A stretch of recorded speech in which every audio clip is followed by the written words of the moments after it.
A horse is riding through the desert, its hooves are clattering and dust is flying, it is carrying someone. An officer asks his comrade, Sir Parson, if Lady Rayna is alive. The procession travels through the mines into the deserts where excavations are taking place, and the parson says that it is impossible for Lady Rayna to be alive. After 18 years, another empire found a man, a magician named Rayna Hart. With the help of Rayna's magic, the city was wiped off the face of the earth, and all that was left was ruins. But as Parson notes, Lady Rayna has exhausted all her life force. The riders stop and the officer points forward. The officer says that someone has entered the ruins. The parson says in amazement that this is impossible. There is no one there. They notice a purple-haired female figure and begin to ask how she got there. The figure turns very slowly. The face cannot be seen. The military asks who she is. The soldiers move closer to get a better look at the stranger's face. Before us is Lady Rayna Hart, the mage who destroyed the capital city and the main character of the story. Suddenly, Lady Rayna Hart's eyes widen, and she starts screaming that she is not Rayna. Later, sitting in luxurious chambers, the girl confesses to the readers that she is another girl who has been caught in the novel. She was reborn in a novel that is popular, The Garden of Vertugenia. In The Garden of Vertugenia, the protagonist defeated a tyrant who arrived from the neighboring capital. And then he teamed up with the main character, a beautiful girl. One of the heroic deeds of the novel is that he killed the Red Dragon. He recaptures the damned capital, and everything must end with a happy ending. The one who ended up in Rayna's body couldn't even imagine that he would be killed at the end of the novel. Her money was gone. The heroine does not understand why the writer Sada abandoned his creation. She writes something on a piece of paper and thinks that this is not the end of her troubles. The girl knows that Rayna, in whose body she found herself, died before the events of the novel began, and she wonders what is happening. She wonders how she ended up in the body of a character who died before the events of the original novel began. She only remembers the word protect and thinks about who to protect, the main character, but the novel was abandoned. New Rayna decides that she will follow the events of the novel and not change its branches much. She goes out onto the balcony and shouts about it. Parson is surprised by her antics. A few weeks later, we are shown a blurry banquet hall. Rayna's purple hair flashes among the guests and attracts various glances. Rayna charms everyone with her beauty and believes that once she is done with basic magic, she will return to her domain. In order to follow the plot, the newcomer decides to avoid the main characters. She decides to avoid especially the main villain, the fourth prince. In the novel, he was a real psychopath, and getting involved with him was more important than life. Rayna believes that he is now reliving his tragic backstory of becoming a villain. She looks out the window. The weather outside does not bode well for her. Rayna goes to the emperor and wonders what all this has to do with her. But as soon as she thought about this, something happened that was not part of her plans. There is a small black-haired child sitting in the bushes, hiding from someone. Rayna never thought that fate would bring her face to face with him, the mysterious hero. Rayna notices a glance from the bushes and decides to ignore the villain. The future villain stares at Rayna and she jokes to the maid that she met a cat. The maid looks fearfully at the bushes where the child is sitting. The maid asks Rayna not to go into the palace and she turns around. She says, "Isn't this one of the imperial palaces?" The maid tells her that the empress doesn't like it when someone appears in this part. The maid warns Rayna that if she crosses the line, she will be tied up and tortured, and then apologizes for violating her personal boundaries. A translucent slab appears in front of Rayna, and she wonders what it is. Rayna wonders why the system window only appeared now. Even though he was still a child, the fourth prince's life was filled with suffering, with servants spitting and hitting him. The boy, who could not stand up for himself, could not sleep because of the pain. Rayna realized that the system window was showing her information about the world around her, but she decided not to interfere. The system window continues that the child's life was full of darkness. Rayna's nerves are on edge, while the child hides behind a bush. Sometime later, Rayna is sitting in a luxurious office and doing something at the table. She eats the juicy meat that was brought to her, and she thinks that she was told about the tragic life of the tyrant of the book. She believes that it is better for her to ignore the events that happened to her. The system makes itself known again, telling him that his food was moldy bread, that the prince had never tasted hot and warm soup in his life. Raina sits at the table and thinks that this is too much, that the system does not allow her to live a normal life. Raina understands that no matter how tragic the prince's story is, he must eat properly. She quickly gets up from the table and the maid looks at her in surprise. Raina collects all the food that was on the table into the basket. She is full of determination. The maid asks where the lady is going, and Raina says to feed the cat. Emperor Vetugenia had 3 wives and 4 children. The second empress, a former dancer, dragged out her existence alone. The empress died early, and her beauty was reflected in her son, Kebenriak Heteroven. The emperor orders that the 4th prince be left with the empress. The empress, obediently carrying out the will of the king, is asked what she will do with the prince. She says it would be nice to house him in a simple palace. For Kebenriak, neglect and alienation became commonplace. When he was 8, he didn't understand what he had done to deserve all this. A sudden inspiration came to Kebenriak's mind while he was in the palace. He is a monster, as was written in the original novel of Vertugenia's Garden. An old book lying on the floor with his picture on it gave him the answer to the question of who he was. It dawned on him that he was a monster whose destiny was to eliminate the royal family.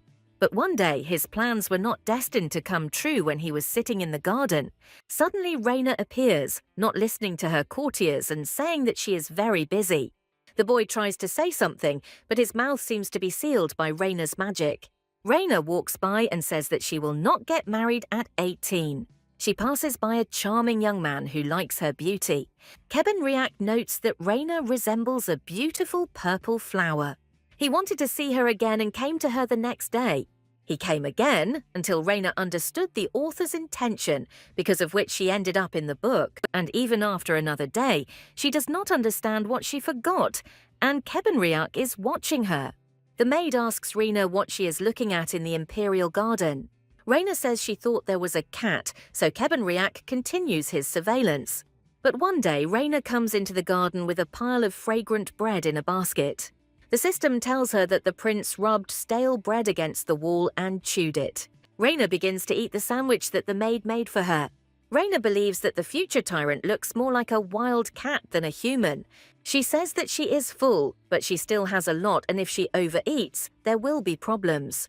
Raina decides to leave the bread here, as she believes that a fairy who grants wishes supposedly lives here. But her words are a game to lure the prince out of the bushes, who thinks that no one sees him.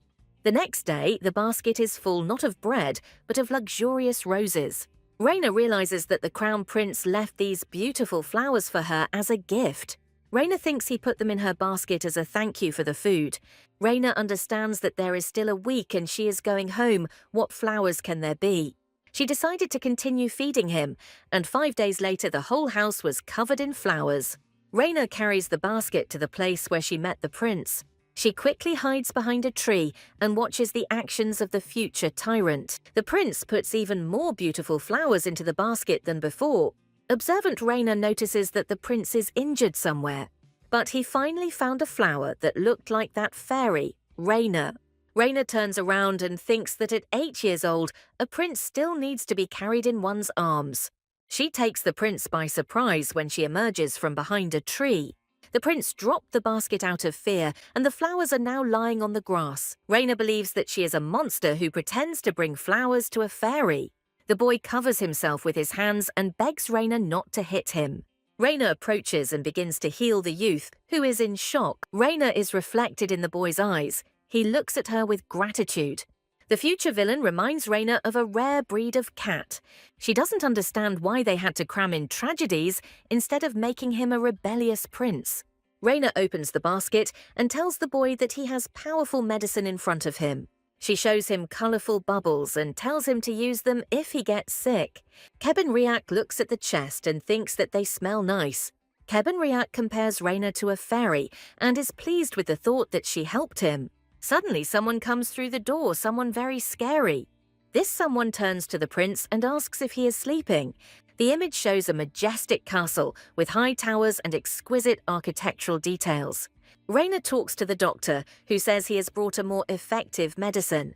He says that if needed, he can prepare an elixir. He asks if it would not be more efficient to use magic to make the elixir. Lady Raina believes that Quendiak will become a powerful sorcerer. Thinking about the prince, Lady Raina smiles sweetly as she looks at him. The healer is surprised that Lady Raina smiles very sweetly. Lady Raina says goodbye to the doctor, and he also says goodbye to her. Raina leaves in a great mood, believing that everything will be fine. She believes that it is better to leave the elixir that heals wounds at night.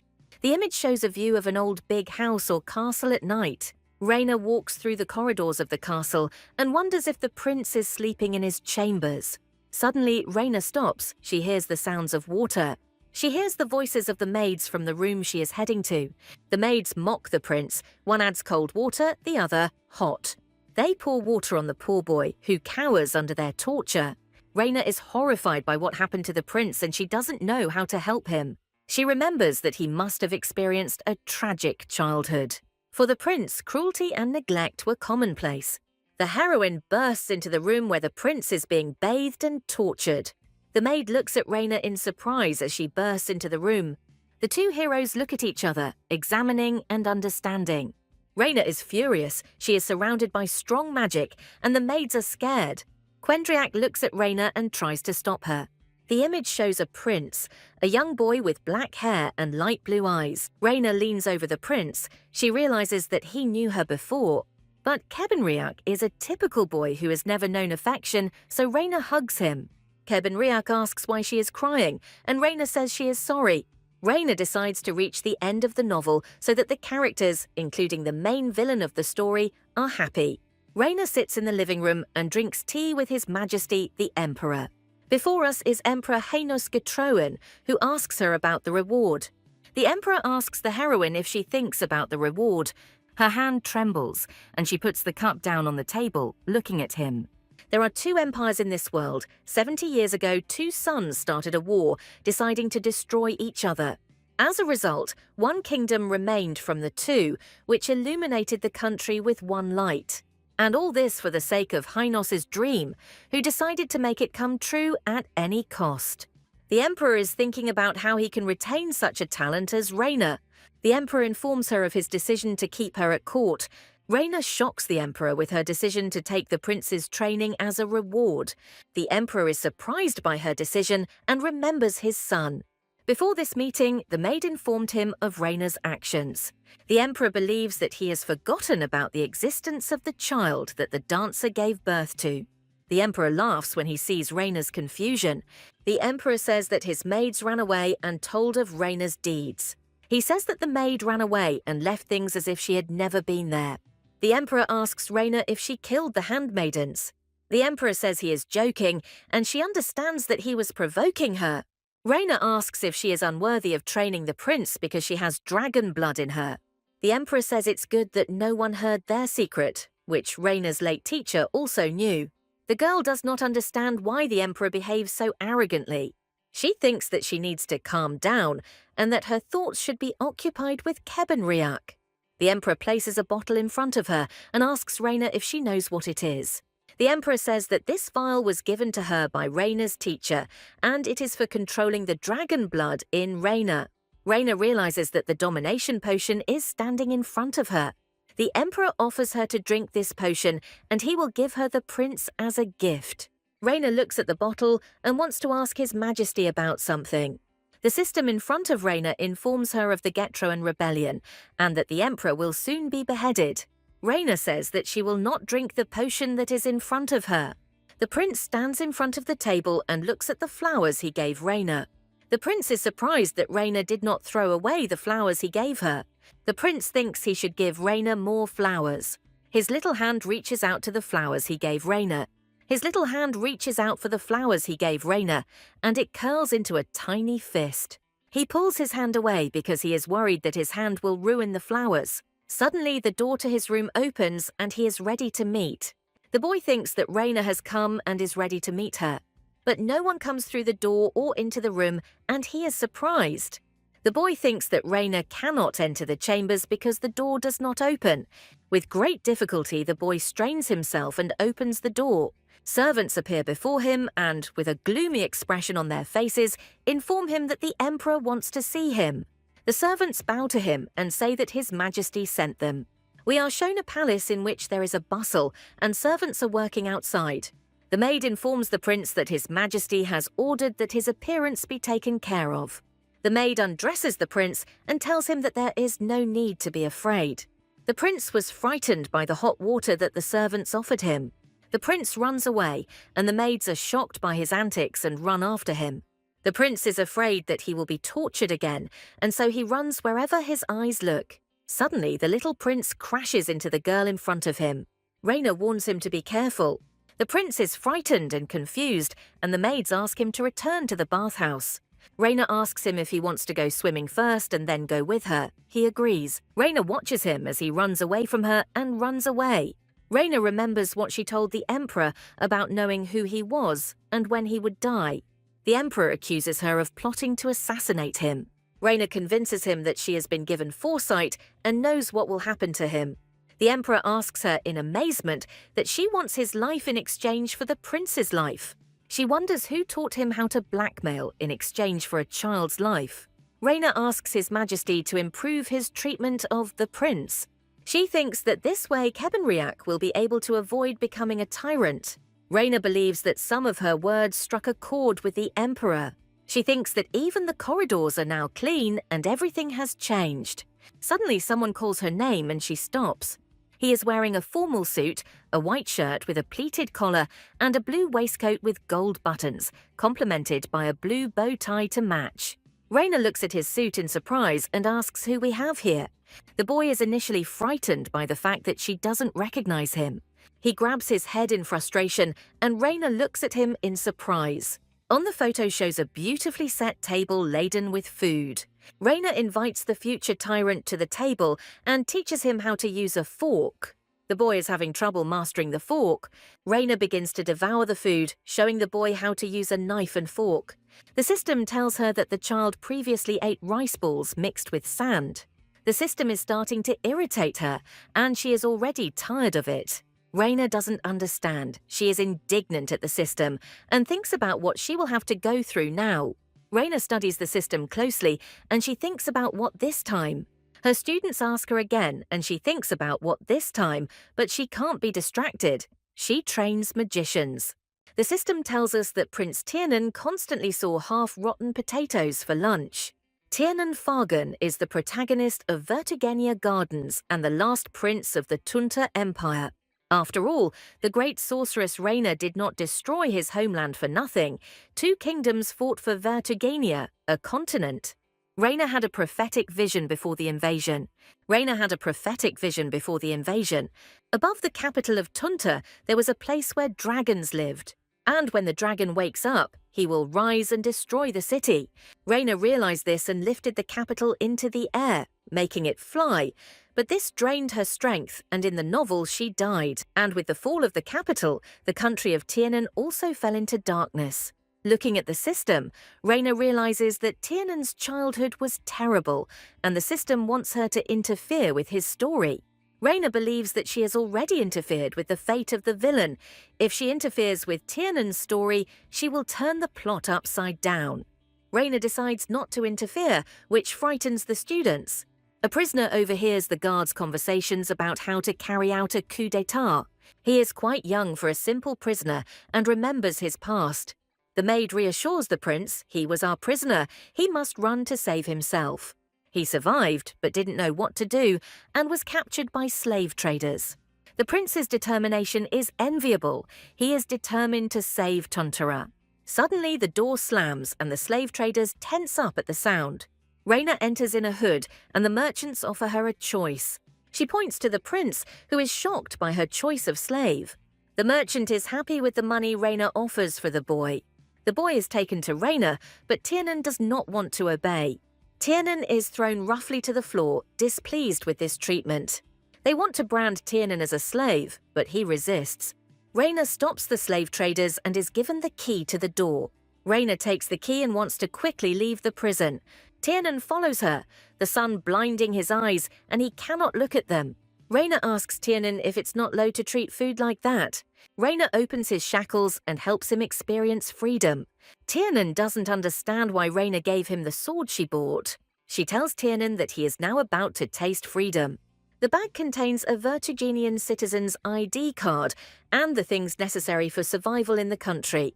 Tiernan is horrified at the thought of being asked to take citizenship of an enemy country. Tiernan shows pride and does not want to accept anything from Raina. He knocks over the sword that Raina offers him. Raina raises her sword, and Tiernan says that he will accept nothing from his enemies. Raina offers him a sword, and he says he doesn't need it to survive.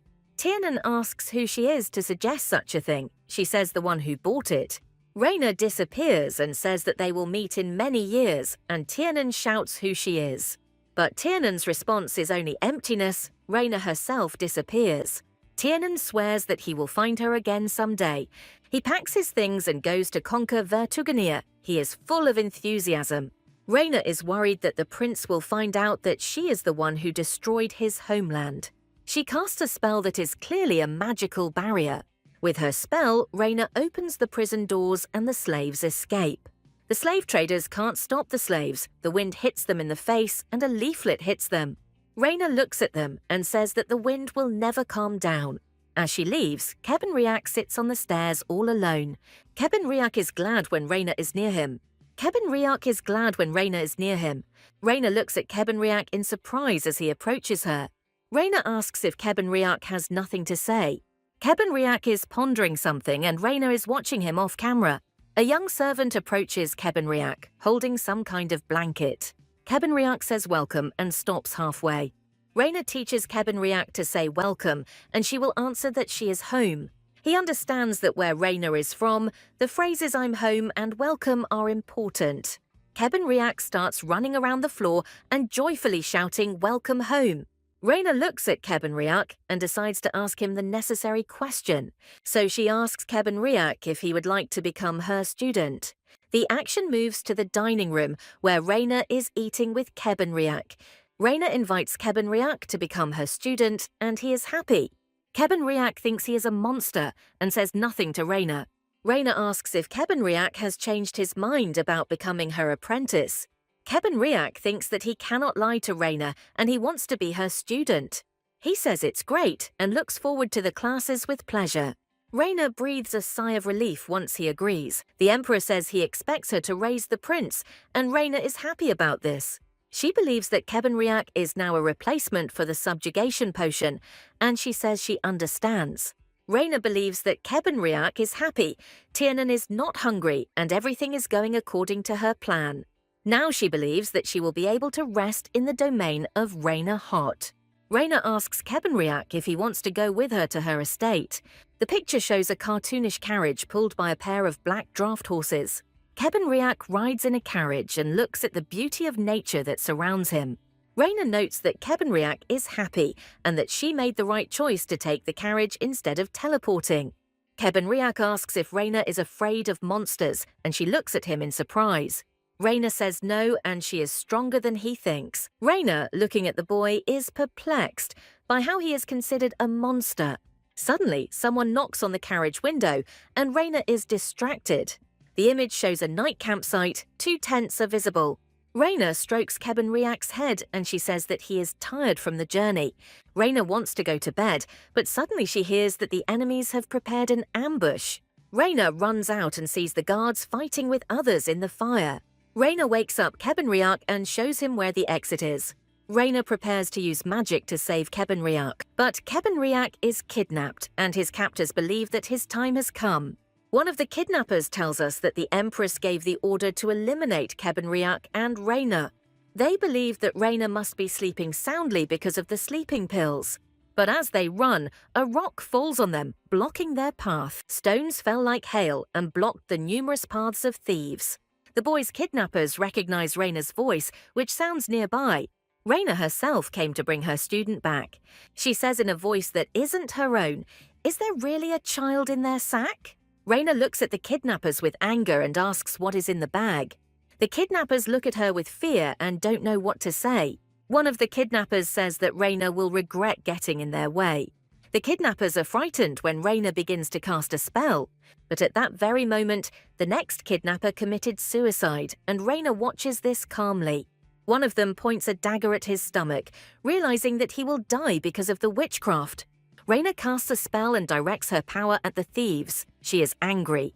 Raina heads towards the exhausted Kebenriak, who lies unconscious. Kebenriak lies in the meadow, all tied up, and now salvation awaits him. Raina believes that Kebenriak is the main villain and is not destined to die. The system tells her that the Empress is behind the spies. Raina is outraged that the Empress sees Kebenriak as a threat. The remaining guards come to Raina's aid. Raina asks one of them to take care of Kebenriak. Guard, Mr. Parson has been worried about Rain for 14 years and can be trusted to save Kebenriak. Raina herself sets out to find the kidnapper. She tells them to wait for her and disappears into the blue light. The image shows the castle in the moonlight. The image shows several people kneeling in a room with luxurious interiors. The Empress is horrified by what she sees. All this is Raina's doing. Raina stands in the middle of the bloody hall, and she slowly approaches her. Raina asks if the people were sent by the Empress. The Empress, in a panic, says that she does not know the people who kidnapped Kebenriak. The noble lady with the Empress shouts at Raina to show respect to the Empress. Raina casts a spell, the wind blowing her purple hair.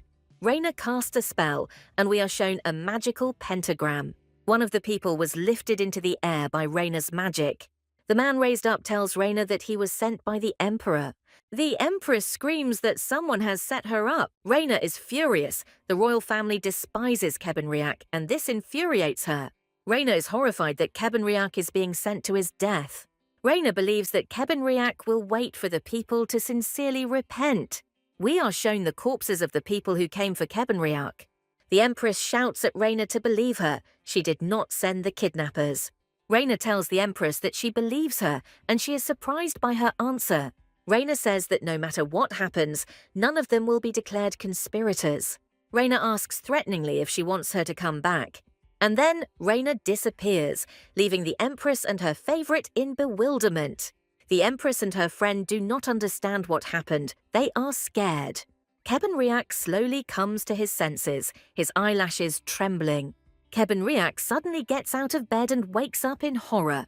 He is woken up by Raina, and he is glad to see her back, but he also wants to know where they are. Kebenriak was glad to have Raina there, and he woke up happy. Kebenriak asks where they are, and she replies that they are in Haybeck, the capital. Raina thinks it would be best to sleep longer. Kebenriak thinks what could be better than hugging Raina. Raina hugs him softly, and Kebenriak clings tightly to her. He happily says that he loves Raina and wanted it to always be that way. We are shown a luxurious house, which is Raina's estate.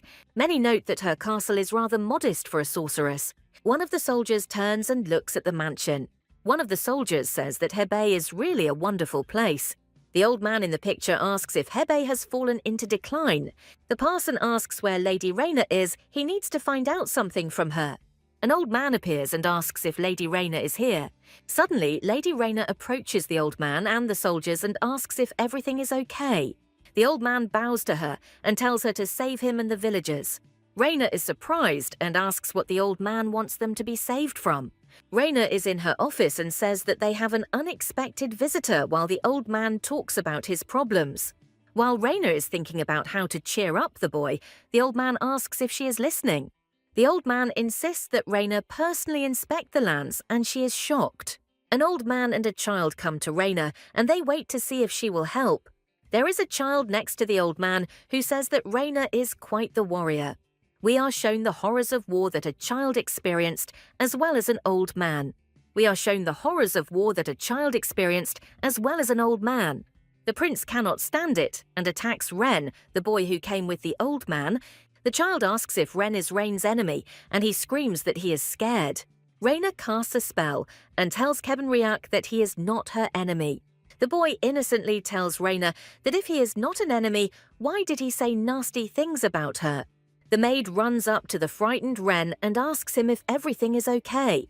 Raina believes that the body's owner never abandoned the earth, but she was not a gentle ruler either. Raina is angry with the emperor and thinks that the knights that were needed did not come. The old man, the maid and Ren are dejected that the emperor did not keep his word.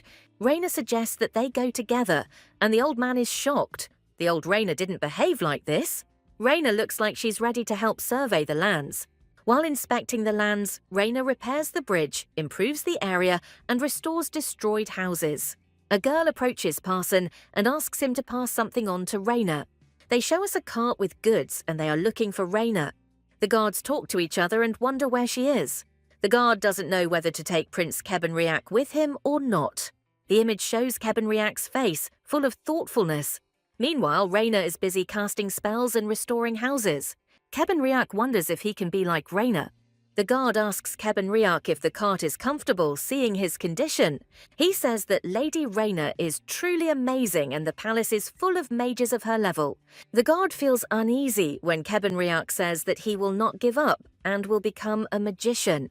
He tries to cheer up the prince and says that he is lucky to have Raina as his teacher. The guard asks if he will learn magic from Lady Raina. But Kebenriak didn't even think that Raina would be his teacher, which he confesses to the guard. Kebenriak is afraid that Raina will hear that he is a monster. The guard cheerfully tells him that Raina will be upset if he refuses. Kebenriak asks if he is useless, and the guard recalls one incident. He recalls that before the attack, many officers discussed the fact that she took the prince out of pity. Suddenly, Raina looms over them and contradicts their words. She says that His Highness will become a great magician in the future. The guard cheerfully tells him that Lady Raina said so clearly. Kebenriak is confused by Raina's words and blushes at the information he received. Raina approaches them, looking tired after using magic. Kebenriak runs up to Raina and hugs her. She is surprised. He looks up, hesitant about what he wants to tell her. He looks down, hesitant about what he wants to tell her. He tells Raina with determination that he wants to study witchcraft. Raina laughs and tells him that if he wants to learn magic, then as much as he wants. Raina is tired, she's out of mana and she's barely holding on. Kebenriak says welcome to her, remembering what she taught him. She strokes Kebenriak's head and thinks that he shouldn't greet her if they entered together. They are greeted by old Harold, the butler, who is glad to see them back. There are only 6 servants in Viscount Hart's household, and she believes in keeping only those she can trust. The guards say that they have been ordered to remain in Hebei. The old butler is happy with the idea of collaborating with Raina, and she is happy that only trusted people remain. The butler asks the prince what his food preference is, and he says meat. The butler says if it's meat, then it's meat, and he'll be in the kitchen preparing it. Raina walks up the stairs, thinking that the butler is a good servant. Raina walks with the boy through the corridors of the castle, and they have fun together. She uses a cleansing spell that needs to be used after being outside. Raina, looking at the prince, understands that life at court has destroyed his self-confidence. She asks if he planned to boss her around forever. She then shows affection towards him, telling him that he needs to be better at using magic if he wants to please her. Kebenriak looks at her in surprise and asks about the joy. She can no longer restrain herself and hugs him tightly. She tells him that he needs to leave indifference behind, and one day he won't be alone. A month later, in the royal castle, rising majestically, we are shown Kebenriak, who is able to create fire. Kebenriak worries that the magic he has created is too small. Raina creates fire magic, which impresses the prince. She freezes her student's flame into ice, wanting to save her. Then she tells her student to read a book on magic. She gives him a book so that he can read the book and she will come back. Raina leaves and she is proud of her student's success. Kebenriak says that he will wait for Raina and that she should take care of herself. Raina meets with the elder and she asks him about the state of the village. She sees people in front of her, who are refugees. Raina's gaze stops on someone in the crowd. This is a small red-haired girl, clinging fearfully to her mother. The system tells her about Kin, a girl posing as a knight, and who in the future arrives at the palace to see the prince. Kin is a future female knight who is an ally of Kebenriak in the War of the Kingdoms. Kin was a knight apprentice, and she met Kebenriak completely by chance. Intrigued by his magic, she began to help him, and soon became the prince's right hand. Raina is determined to rewrite the history of Prince Kebenriak. Raina is surprised to note that the original Keen is different from this one. Just in case, she asks the elder again what the girl's name is. She is surprised and asks the elder if her father died in the war. Raina notices some serious deviations from the plot and decides to check on the rest of the characters. She understands that she needs to minimize deviations from the plot, and the elder asks what happened. She tells him if there is enough space in Hebei and asks him to leave them. She says that many children have lost their families and need shelter. She points at Kin and says that she will take this girl with her. Kin is clearly frightened by her decision to take her with her. Meanwhile, Kebenriak sits on the steps of the palace and thinks about something. A security guard approaches him and asks if he has done his homework. The guard was glad that the prince answered him clearly and did not ignore him. Raina literally hovers above the steps of the castle, and she smoothly descends towards them. She asks Kebenriak if he has done his homework, and he tells her he is welcome. Suddenly, Kebenriak notices a red-haired girl behind Raina. Raina says that Keen will be living with them from now on. Raina's decision to take Keen on as an apprentice surprises him. We are shown the palace against the backdrop of a sunset that is simply beautiful. The maids clean the castle, and Raina wonders where Kebenriak is. The guards inform her that they have found Kebenriak. Raina believes that she rushed things and is now to blame for Kebenriak's disappearance. Raina remembers that in the original novel, Kebenriak met Keen after making a pact with the demon, but the events of the novel were distorted. Raina asks if Keen has been fed since Kebenriak has not been found. Raina says she will wait for Kebenriak, but Kin remains silent. Kin remembers all the elder's instructions and wonders why the mistress took her as a student. Raina approaches her and asks if she likes the food. Raina believes that Kebenriak only eats meat and is glad that at least one child is not capricious. Keen is surprised when Raina leaves and waits for her to eat. Keen asks, surprised and timid, if Raina has eaten. Raina says she will eat, but she has a dinner meeting. Then we are shown a closet whose doors are ready to open. Behind the doors is Kebenriak, huddled in a ball, crying that the heroine's name is Kin. He thinks that she is beautiful and bright like a rose and has many more virtues than he does. He imagines with horror the scene where Madame Raina abandons him and calls him an abomination. Curled up in a laundry basket, Kebenriak is upset. Suddenly, Kebenriak hears Raina's voice behind the closet door. She is looking for him. He looks up, hoping that Raina has been looking for him all this time. Raina opens the doors and invites Kebenriak to dine with them. Kebenriak overhears Raina talking about how she needs to eat. She says that if he doesn't come back, she won't eat at all. Kebenriak shows up. He can't hear about the hungry Raina. Kebenriak tells her that she cannot starve and he will not allow it. Raina happily says that the fairy finally found it in the closet. She affectionately calls Kebenriak Kerry and says she was worried. She says that Kerry is a nickname for her most treasured student. Kebenriak asks her if he is really that dear to her. Raina believes that he hid for a reason. Raina tells the boy that Keen would like him to call her master himself. Kebenriak looks very confused after Raina's words. Kebenriak bows to her and calls her master. Raina realized that she had embarrassed the boy. Raina tells Kebenriak to get out, but he is confused. Kebenriak tells Raina that she just used magic. She says that yes, he is right. And then she cheerfully tells him that she's going to go eat. She's hungry as a wolf. Kebenriak agrees with her and he smiles back at her. But they had a long way to go. Kebenriak does not live up to Rose's expectations. Later, the action shifts to a magic lesson, where Raina explains that the magic heart produces and stores mana. She tells the children that a magician's potential depends on training, and that the magic heart gives control over a huge amount of magic. Kin asks if the more mana the stronger the magic.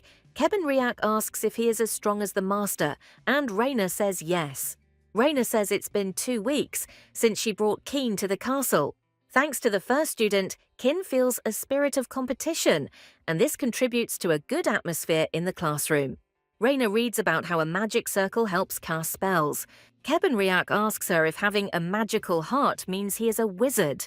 Raina says that soon Kin will have a magical heart too. Kebenriak asks if she has a magic circle. Raina doesn't know what to say. She answers their question by reading a book. When Parson asks where Raina is, the guard replies that he was asked to keep an eye on them. Parson asks if Keen and Kebenriak have become friends. Kin is the first to contact Kebenriak to establish a friendship, but nothing comes of it. Kebenriak looks into the distance and doesn't notice Kin at all. Raina says that she is already on the 8th circle of magic. Kebenriak rests with the thought that the wizard is stronger than the dragon. Kebenriak believes that Raina will not abandon him if he has magic. Parson approaches him and asks if he and Keen have become friends and if everything is okay. The parson tells Kebenriak that Lady Raina asked him for help and he is glad. The parson says that the matter is simple and he will definitely cope. Kebenriak is determined to help Raina and asks what he should do. The parson smiles at him and is glad that the hero agrees to help. We are shown the palace from the inside. It is some kind of guest room. Raina thinks that there are no problems anymore and now is not the time to sleep. The only princess of the Vertigan Empire is Vivian Asperada. At the age of 15, Vivian was in a car accident. Because of this, she fell into a sleep for 7 years, and now the story continues after her moment of coma. Kin's swordsmanship skills have disappeared. Could it be because of saving Kebenriak? If this is true, then this event could have changed Vivian's character. Sometimes it's worth checking whether the plot of a tragedy is going astray. The good news is that the prince's ID is enchanted, and he still uses the Vertigan document. Raina looks at Vivian carefully and then decides to leave. Suddenly, something catches Raina's attention, and she looks at it. The item that caught Raina's attention was a small bag lying on the dresser. In it, the heroine finds fruit skins, and she doesn't know what they are for. The system tells her that the fruit peel is a powerful sleeping pill, and Raina wonders why it is by Vivian's bed. The door to the room opens with an intimate creak, and there is someone there. Raina panics at the thought that someone will notice her and looks for an escape route. The door opens and a noble lady enters the room. A mysterious girl of about 30 years old, and she is wearing a purple dress. The girl notices with surprise that the bag is on the floor. She goes to the window and rips the curtains off in a rage. Raina looks at the girl and recognizes her as Asperada Simone. She recently became a duchess, and she is Vivian's new stepmother. Raina wonders if it is really necessary to use a sleeping bag. Raina thinks it's alarming, but there's nothing she can do about it right now. Raina uses magic and she returns to the palace. Raina looks at the stairs and sees a dark figure on them. She realizes with cynicism that it looks like her request has been fulfilled. Raina heads to the castle and she opens one of the doors. Everywhere we are shown a kitchen covered in bloodstains. Raina is scared and looks at the kitchen in horror. Who could have done this? Kebenriak emerges to meet her and asks what happened. The parson stands there in a cute apron, contented and happy, and Raina scolds him. It turns out that the soldier understood Raina's request for meat for the prince in his own way. Raina is met by Keen, covered in flour, and Raina is horrified by the kitchen. All the culprits of the horror in the kitchen did not want Raina standing at the stove, cooking meat. Before them stands Dur, Raina's chef, who is to blame for the chaos. He says that after the second attempt, the children managed to create something tasty. The culinary creation that Dur shows looks completely inedible. Raina is horrified by Keen's culinary creations, especially the flower-shaped meat. On the purple meat, she notices a purple poison, quite a dangerous thing. The chef tells her that these are cookies dyed with cabbage, and Raina is horrified. Raina tells the children not to be upset. The food is quite tasty. Raina cheerfully invites the chef and parson to try the meat. She bitterly realizes that she has no choice but to eat meat. She eats the meat and Kin asks how it tastes. Raina says this is the taste for the next war.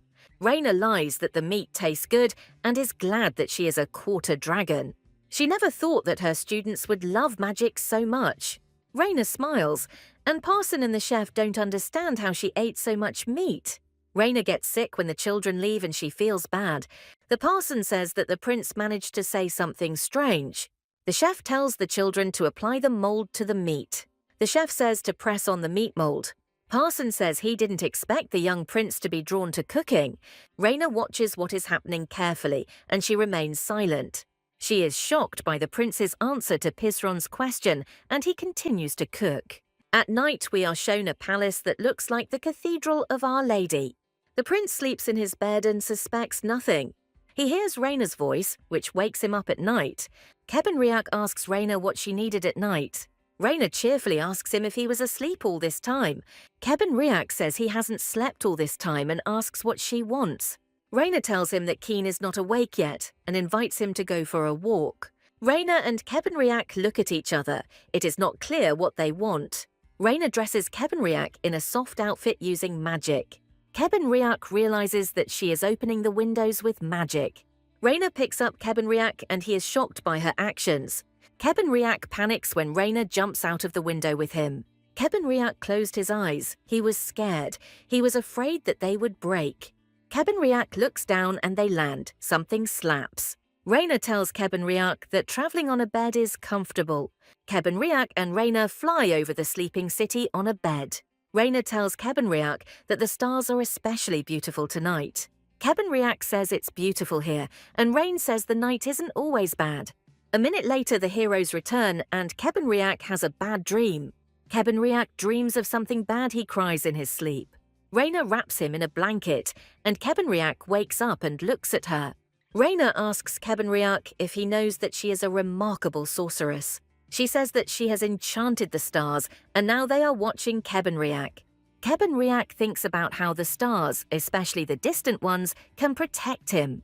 Raina says that during the day she will protect Kebenriak and not leave him. Kebenriak looks at her. In the blanket, he looks like an Eskimo. Raina thinks they are not far from where the dragon sleeps. Raina thinks they need to check the dragon's lair. She believes that it is time to say goodbye to the life of a landowner. We are shown the village where the heroes live 4 years later. The parson and the guards are looking at something, squinting in the sunlight. Thanks to the waterway opened by the Rhine, life in the village improved. Parson says they did a good job and the guards were also involved in the community. One of the guards notes that everything has improved for all the residents once their everyday problems have been solved. The guard says the decision has improved life for the peasants, but he has a question. When will they return home? 4 years and not a single order to return home. The Imperial Citizens Administration stopped responding to them. The guards want to use Raina as an excuse to leave the village. At this time, the parson looks at the orphanage built by Raina. It's still funny that Raina took on students, as the guards believe. Parson says she must accept those who still need it. We are shown the elder again, who brings Ren, a child with mana. He says that this child also has mana, and it was an excuse to take kin. And this boy also fought with Kebenriak before. He has nowhere else to go. He needs to be taken as an apprentice. The elder runs away, but the boy remains, and he treats them with hostility. The elder had brought the girl to her before and claimed that she had mana.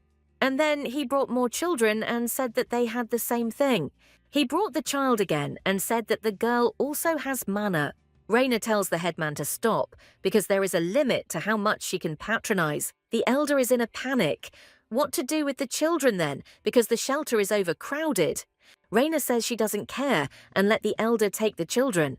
The children look at Raina with pity, the eyes of the cat from Shrek in action. Raina says no, that means no, she won't take the children.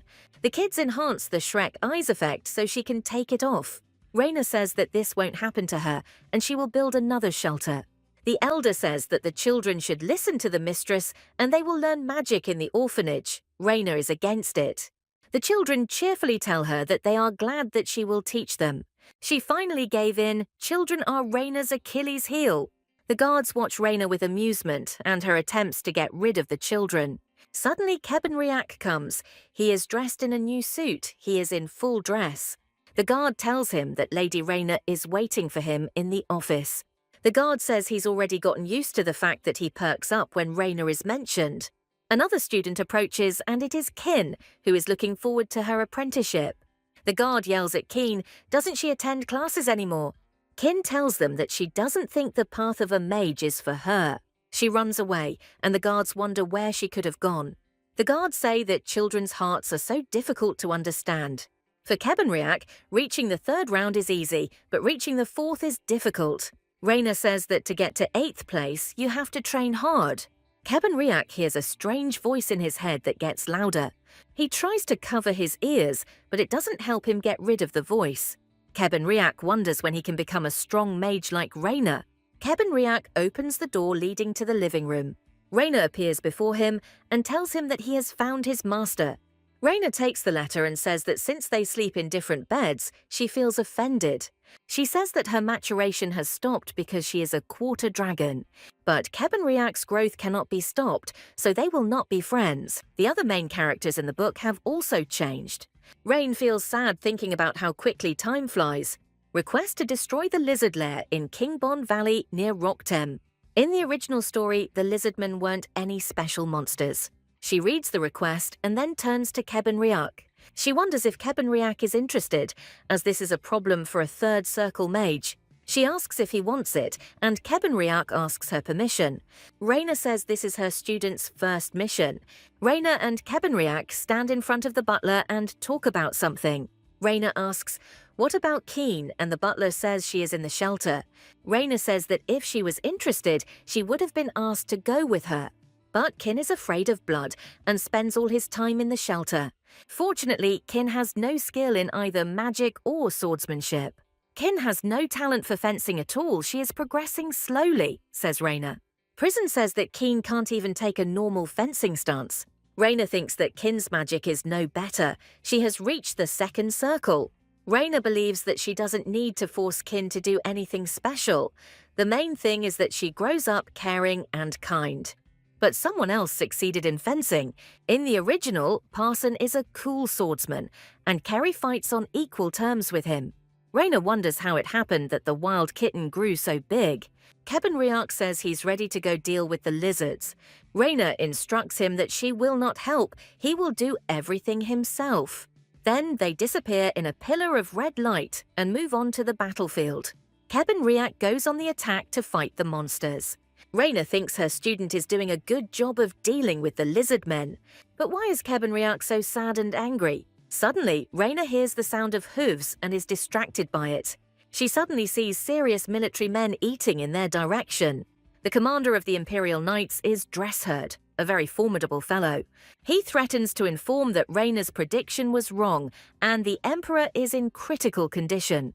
Raina says that the Emperor will die in 19 years. The commander informs her that the Emperor has ordered her to return to the palace. Dressherd says that this is an order for a long departure. Meanwhile, Kevin Riak fights the monsters with all his might. He thinks that it is not enough for him because he wants to reach the fourth circle faster. The lizard is ready to attack Kevin Riak because he wants to eat. But before that, the lizard points to something, so Kevin Riak looks at what? People are trapped. Is the lizard really threatening their lives? Kevin Riak sighs and thinks about something, how to stop the lizard. He creates a huge magic spell that is ready to activate at any moment. The monster dies from the blow dealt to it by Kevin Riak. Kevin Riak appears before the inhabitants and looks at them. Kevin Riak informs them that people from their village are waiting for them.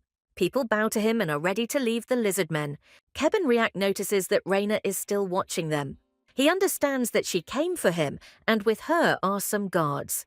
Dressherd sits and waits for her reaction to the message from them. Dressherd is suddenly attacked by Kevin Riak, who jumps on him. Their swords touch and magic emanates from both of them.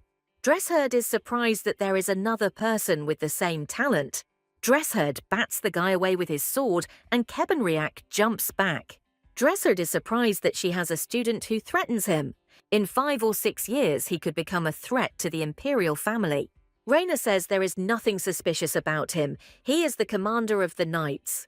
Dressherd says he is shocked that this is the fourth prince. Kevin Riak asks in surprise, but isn't he Raina's enemy? Raina says that he didn't intend to tear off any of his limbs and that this is really the first time he's met knights. Kevin Riak says that this is the first time he has met knights. She believes that the knights didn't even give Kevin Riak a glance. The knights dismount from their horses and they are clearly discussing something. Dressherd greets the fourth son of Getroen. The knights greet the fourth son of Getroen. This means that the Emperor's health is in danger because of the prediction. Well, of course, Raina is not in the mood, but she has to go. People are happy about the arrival of their children. Reishi says that this is the merit of her student. Raina says that it's all thanks to Kevenriak. He cleared out the lizard men. Surprised people believe that Kebenriak is capable of this. One of the villagers gives Kebenriak a bag of gratitude from the villagers.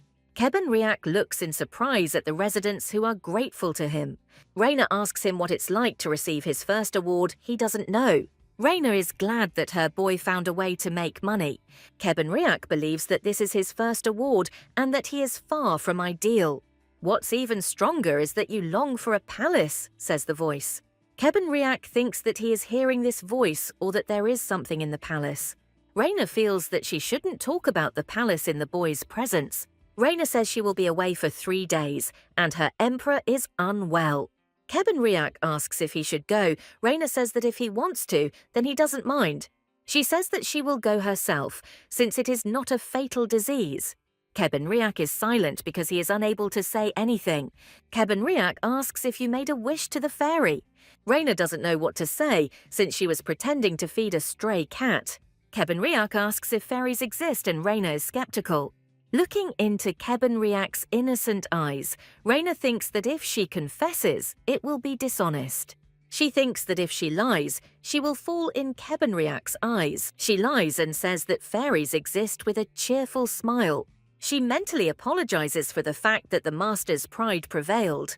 Kebenriak believes that the voice belonged to a fairy from the palace. The action then takes place in the empire of Vitrunia.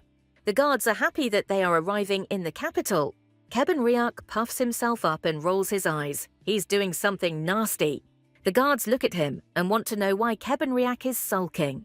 The guards whisper that this has happened to Kebenriak before. One of the guards says he will take the carriage for pleasure.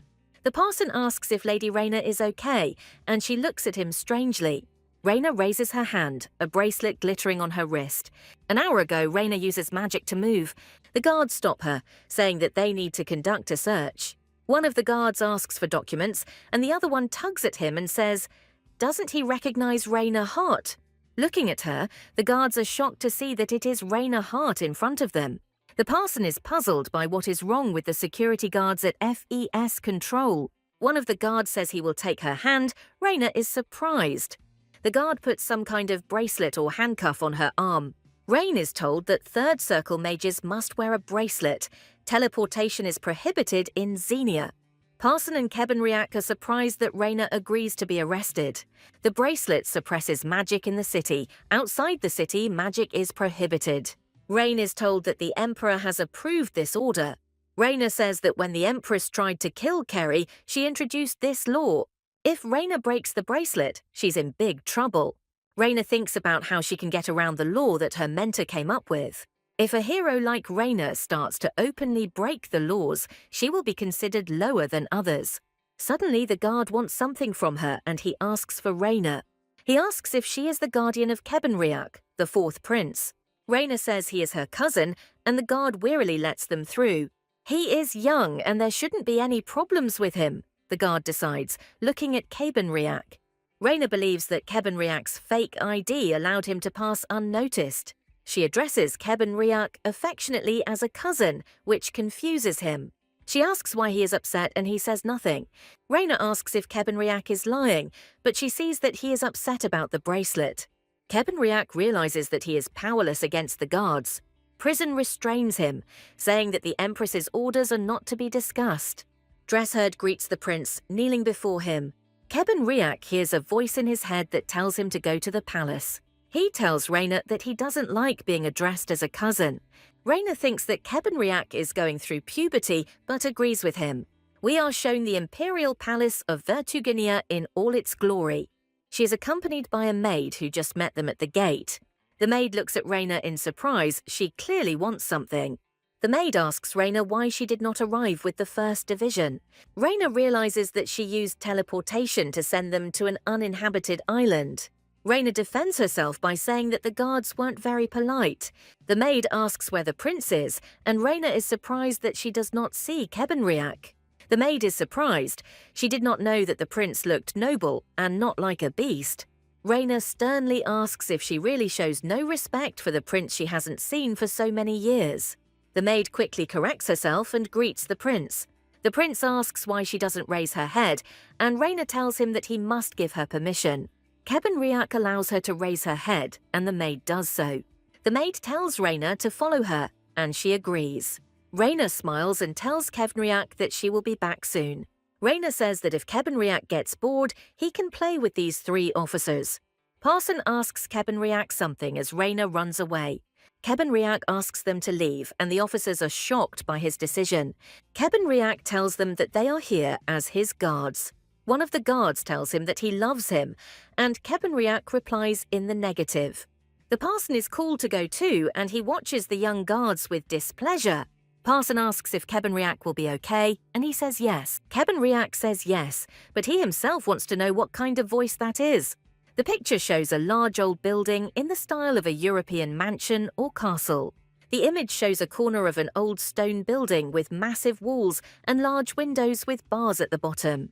Kebenriak thinks this is the place where Raina made a wish to the fairy. Kebenriak believes that the owner of the voice is a fairy to whom Raina made a wish and asks to be stronger. In response to Kebenriak, there is silence, and he no longer hears the voice.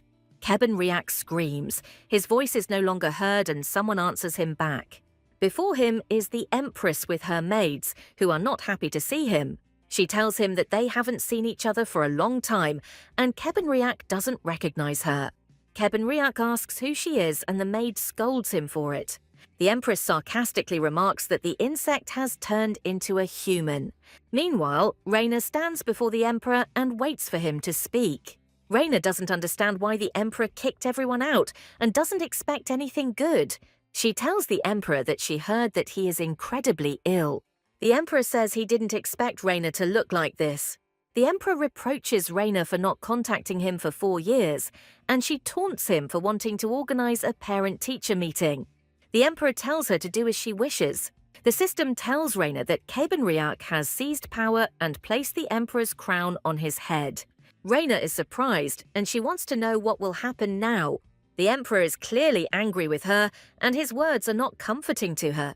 He asks her if she knows anything about dark magic. Raina tells him in no uncertain terms that dark magic is forbidden.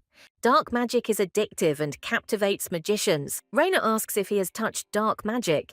The Emperor's eyes darken, and now his appearance resembles the face of a dead man. Raina tells him mockingly that he must have used the stone for magic. The Emperor tells her that she doesn't have much time and says that she must do something. Raina, looking at the Emperor, cannot understand what happened to him. A month ago, a wandering corpse of sinister appearance arrived in Senio. During the performance, the old actress presented the Emperor with a certain little thing. The Emperor thought the potion would relax him before bed, but it contained a cursed bottle. While he slept, the vial accumulated power to poison him. The ritual symbols at the bottom of the bottle are a form of black magic. Raina decides to examine the ruler, who is clearly ill. We are shown a gazebo in the style of the Lord of the Rings. Guests are sitting in the gazebo, and they are having dinner, talking about something. Kebenriak runs into the gazebo with the Empress. The guests rise from the table and stare at Kebenriak. The Empress says that Kebenriak was wandering around idle, so she took him. Kebenriak knows this is not true, but he doesn't want to ruin everything for Rain. The lady looks at Kebenriak and thinks that he is too similar to his father. Kebenriak greets the lady politely, but she scolds him for not knowing etiquette. The Empress orders Kebenriak to sit at the table. The guests mock Kenriak, saying there is no room for him. The Empress orders her youngest son to give way to Kebenriak. He stands in the way of Kebenriak, blocking his path. He places food in front of him and tells him to eat here. He says that the floor is more appropriate for Kebenriak and his position. Many of the servants giggle at the jokes of the Empress's youngest son. Kebenriak sits down on the floor and is ready to eat the food that was given to him from the floor. This angers the Empress and her entourage when Kebenriak begins to eat. The Empress's youngest son is angry. He was so hoping for a fight. The Empress thinks that Kebenriak has manners worthy of a vagabond. The Empress believes that Kebenriak has barely reached the basic level of magic. The Empress believes that she has overestimated Raina Hart and that she will not teach Kebenriak anything outstanding. We are shown the garden where the action takes place, and it is beautiful. The Empress says that Reina Hart herself never saw her parents and that she is an adopted daughter. Kebenriak listens to the Empress slander Reina's teacher. Dark magic surrounds him and moves onto the table of the Empress and the guests, causing the cups to shake. The Empress is horrified. How dare he do such a thing? And her son calls the guards. The handmaidens tremble at the sight of Kenriak, and dark magic consumes them. The Empress hears eerie sounds and voices. Dark magic surrounds them. Kebenriak slowly approaches them and tells them not to dare even insult him. And then he tells them not to dare insult his teacher. Reina temporarily leans over the king and heals him with magic. Reina says she will create an antidote since His Majesty did not use magic. Reina wonders why the Emperor needed to summon her if he could make the antidote himself. The Emperor says he will listen to Reina and pay her compensation. Reina says that Lingram mine will be enough for her. The Emperor is happily ready to part with the mine since the deposits in it have long been depleted. Reina is happy because she knows about the diamonds in the deposits of this mine. According to the plot, the main character Tiernan must open a mine in 8 years. The elder tells her that they have exhausted all their supplies. Reina proposes to His Majesty to draw up a contract for the mines. The Emperor thinks that she should be silenced, but the Viscountess thinks only of diamonds. He hands her a receipt. The Emperor put his signature on it. Reina believes that everything is going according to plan, and she will use resources wisely. Reina is glad that the negotiations were successful and is looking forward to victory. Reina believes that she was called to the palace very early. Reina believes that the Emperor is in deep trouble and his illness is spreading too quickly. Reina had never met such powerful warlocks before.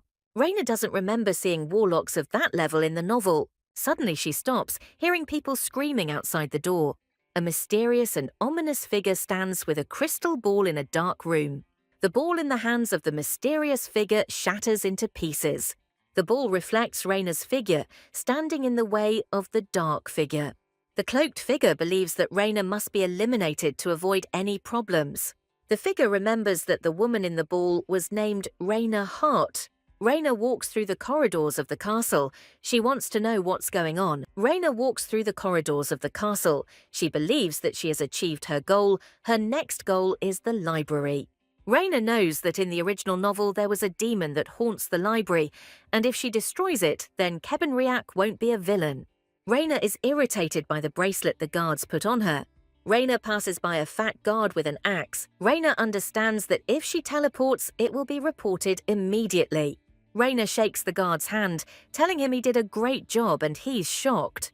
Reina discreetly places a bracelet on the guard with magic. The guard is screaming at the top of his lungs because Reina used magic and made a fool of him. We are shown a huge library in which a demon has awakened. The demon has long been living in the library and is waiting for its moment to devour the soul of the person who dared to make a contract with him. The name of this demonic charm is the magical book Zekard. The book is already anticipating that its next victim has arrived at the castle. A boy who will hate this world and curse it to its very core. Reina throws open the doors to the library, ready to fight. Reina Hart is worse than a demon, so she is more to be feared than the book. The book asks her how she knows about this place. Is she really a dragon too? The book screams that she is a human being and will make her regret her thwarted plans. But Reina doesn't give up so easily. She binds the book with magical chains. The book demon is terrified. His attempts to remove the shackles end in failure. Reina is puzzled why the seal didn't work, and the book screams that it wanted to die. Zekard is surprised that she knows so much about him, the demon of books. Reina casts a new spell, but she is wrong again. Zekard suffers. The book is desperate and calls Reina the mistress to make her leave. Reina asks with apprehension that the book wants her to sign a contract with it. She asks what she can trust in the book. Zekard replies that it is based on the love and trust between them. The wily Zekard thinks he's lost the boy, but a woman who deals with a book in cold blood is the best option. Zekard gives Reina a contract, but there isn't much information there, and Reina frowns. Reina takes a moment and tries to turn on her intuition to figure it out. Reina sternly tells Zekard that it's nice that her soul is included in the contract. The book is perplexed, and she expects to show her the information. The book shows Raina personal information about Kebenriak. The book tells her that her student has awakened as a fourth circle mage. Raina sternly asks the book what it means, and it repeats its answer. Raina decides to burn the book and releases purple flames. Raina teleports to the garden and is horrified by the news about Kebenriak. Raina is tense and looks ahead, expecting nothing. Raina finds her student with the Empress, ready to burn everything to hell. The system informs her that the Empress invited Kebenriak to humiliate him. Kebenriak couldn't stand it when they started insulting his master, Raina. Kebenriak was also called a monster, which finally finished him off. Kebenriak is overcome by dark forces and believes that he is a monster. Raina hugs him and tells him that he is not some kind of monster. Raina tells him that she is proud that Kebenriak has reached the fourth circle. Raina believes that the grimoire may be useful and will be of use to her and Kebenriak. Raina's eyes, like her whole being, seethe with draconic power. Raina yells at the Empress, standing up for Kebenriak, and she yells at her. The Empress orders Raina to shut up, but something hit the Empress in the face. It was Kebenriak. The Empress immediately orders her to be silent. Meanwhile, Raina praises Kebenriak for his use of magic. The Empress is shocked that no one is listening to her. She sternly tells the two to listen to her. She points to their hands and tells them that they are both without bracelets. The Empress decides to tell them about the fate of the magicians who were without bracelets. While the courtiers think that everything is fine, the Empress is furious. Raina tells Kebenriak that they will go back and he is happy. The checkpoint is some kind of Muslim fortress. Raina says that without the bracelets, they are now criminals. Raina remembers that the Empress ordered them both to get lost. The Emperor, horrified, asks if the Empress has ordered them to be expelled. The Empress reminds him that he entrusted her with the border issues 4 years ago. The real reason for this is Kebenriak, who is now free. Kebenriak looks at Raina's shackles and realizes that he failed to protect her. The Empress says that the boy looks like an unhappy worm. She says that if he is jealous, then let him try to take away her strength and power. The Empress tells Kebenriak that the crown will still shine on her son's head. Kebenriak decides that the Emperor's crown will be his. Raina asks Kebenriak what he's thinking about, and he wants to be honest with her. The parson asks if she's finished. Raina doesn't know what to say. The army commander informs them that from this day on the officers are suspended. The parson asks him to intercede for them, but he is determined not to do so. The commander asks Parson what they were doing all this time in Hebei, and he is confused. The parson thinks that he will be recruited by some mystical organization if he tells. The commander tells them that their answer is clear and orders them to leave. The guards ask Raina that they will serve her, and she understands everything. Raina hears the other guards whispering about her. In front of her stand children who are also her favorite students and who are indignant along with us. Raina tells them to do as they wish, and the guards are happy. The parson asks if Raina has money to support the officers. Raina replies yes. Parson thinks she will help him too, but Raina is determined not to.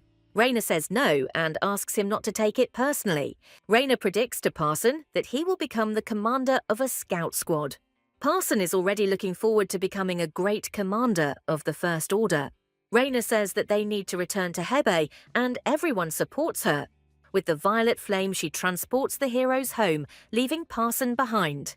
An hour later, we are shown one of the towers of Hebei. Dresshard falls to the ground, he rolls on it, and he is not happy. Dresshard rises from the ground and calls out Raina's name with hatred. A guard approaches him and offers him a drink. The guard tells Dresshard that it is not a good idea to visit the Queen. Raina is sitting on the couch and Kebenriak is reading a book with her.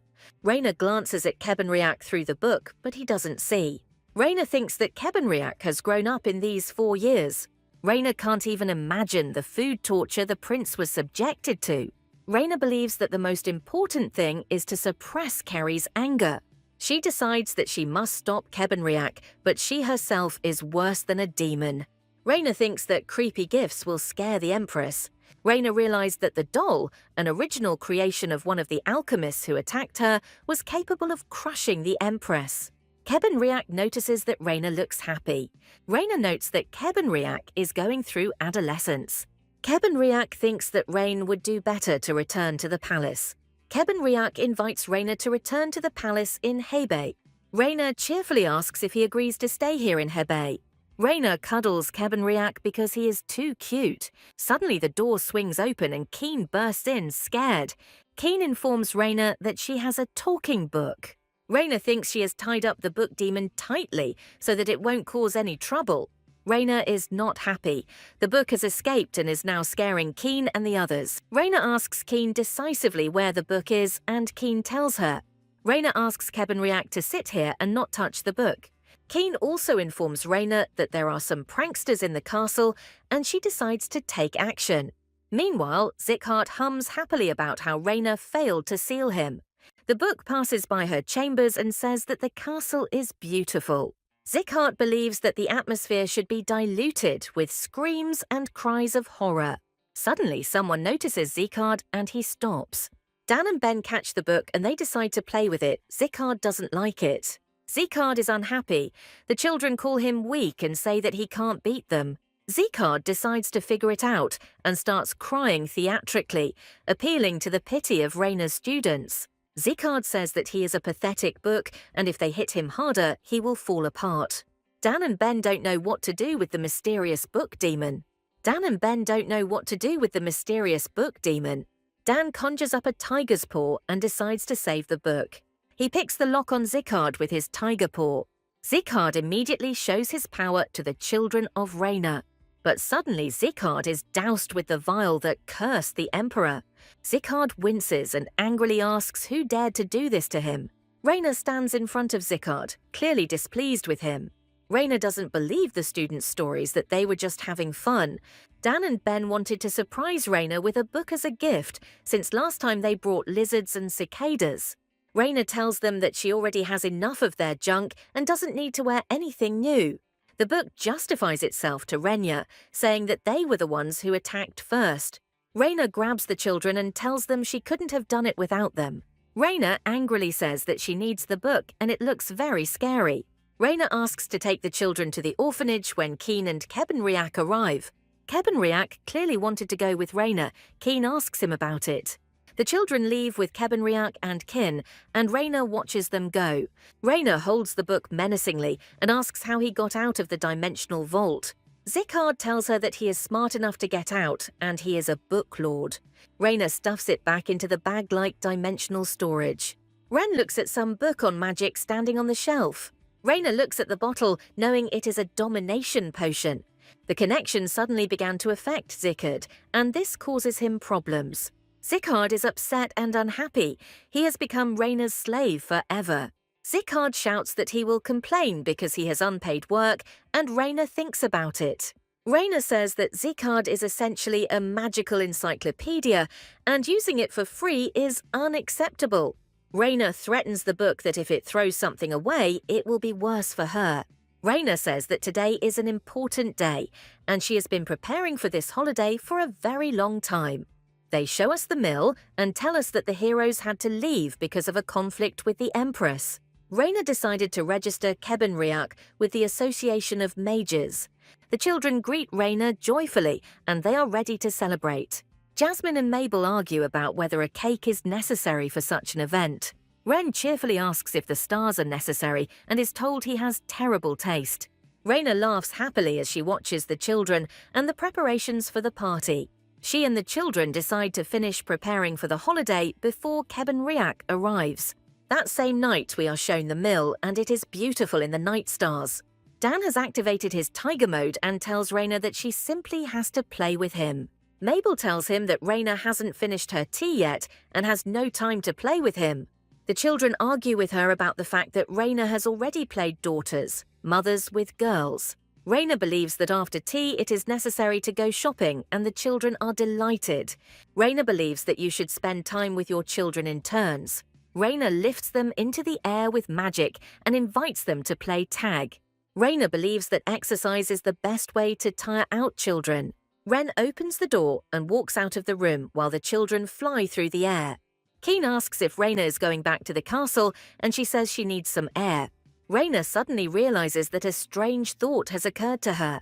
She gives Kin a pendant, saying that she thought of her when she saw it. Raina says that Keen took very good care of the younger students. Keen thanks Raina from the bottom of her heart for the pendant she gave her. Raina decided to give the pendant to the girl because she didn't know what she liked. Raina leaves, leaving Keen with the gift in her hands, looking at it. Keen thinks she doesn't like the pendant and doesn't know what to tell Raina, who will think she's ungrateful. Raina decides to simply accept the gift with gratitude. Kin stands at the door and she is alone.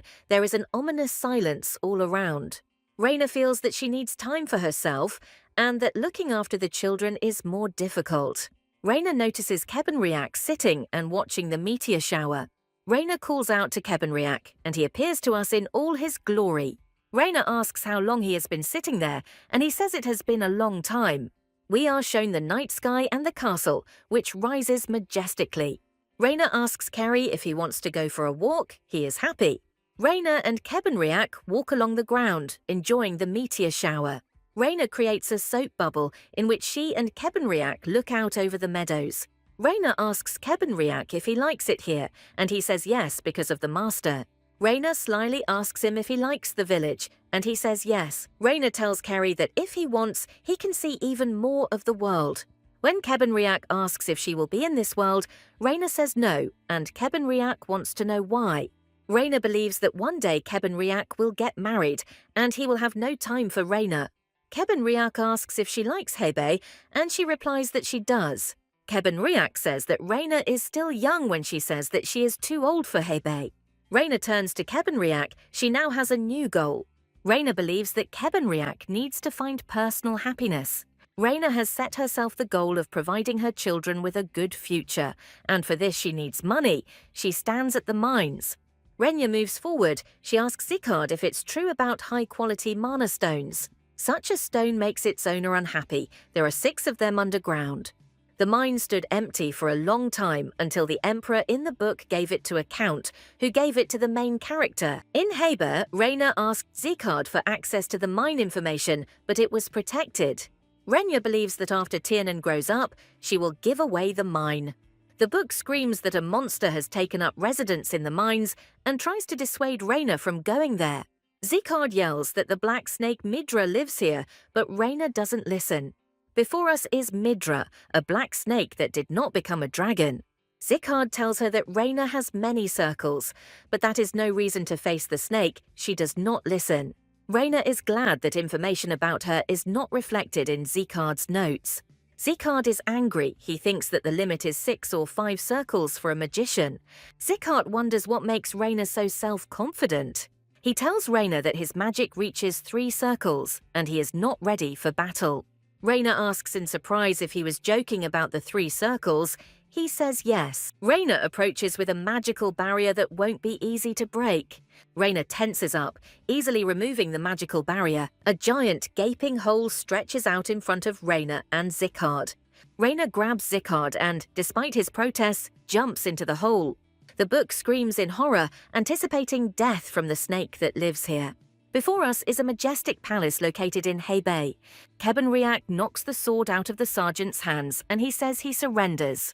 The guard says that he will now have to work with Kebenriak. The guard says that because of the magic circles, Kebenriak advanced.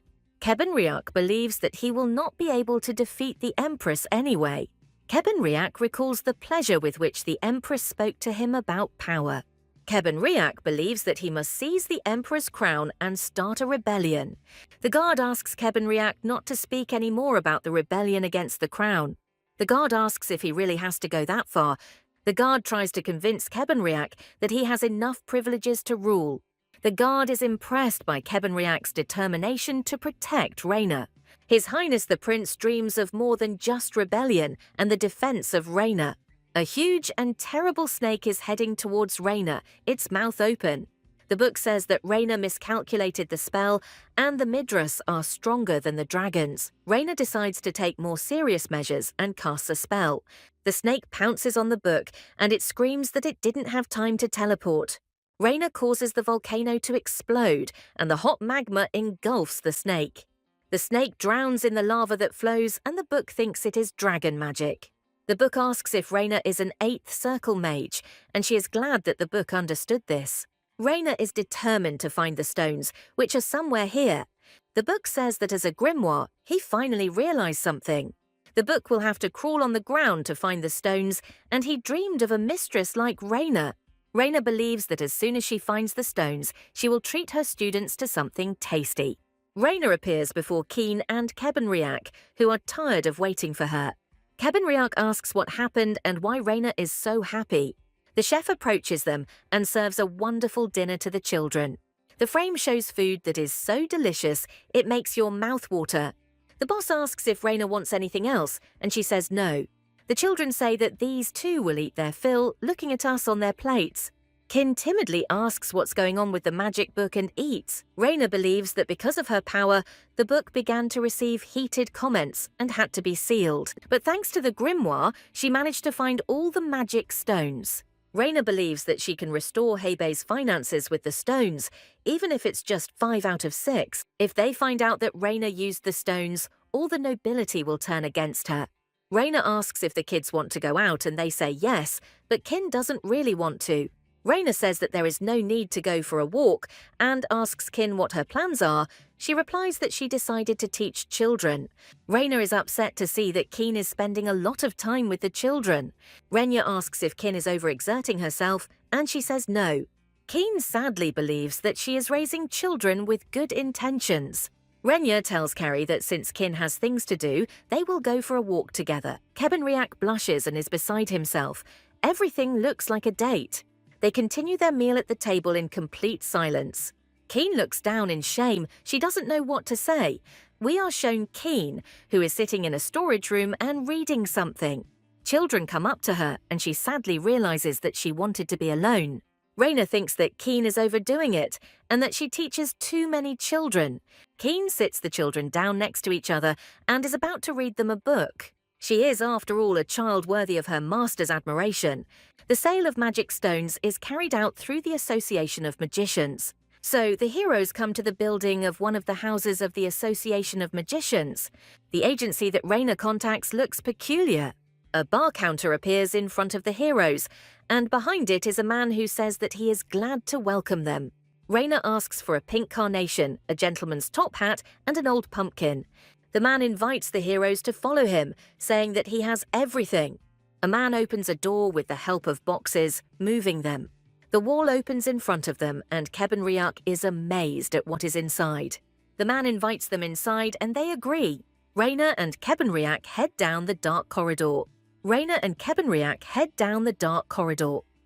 opens the doors for her with interest and walks down the corridor. Suddenly, a man stands up in front of her, and Raina looks at him. The owner of the Daisy agency, Dale Maverick, looks quite young. Kebenriak is ready to protect Raina as Dale plays with the eyeball. Kebenriak warily asks Dale, who has an artificial eye, who he is. Dale introduces himself to Kebenriak, who looks at him in surprise. Dale says that Kebenriak took a rather powerful patron with him. Dale tells Raina that they haven't seen each other for a long time. For Raina, this is the first meeting. Raina says they need to get down to business and shows him the crystal.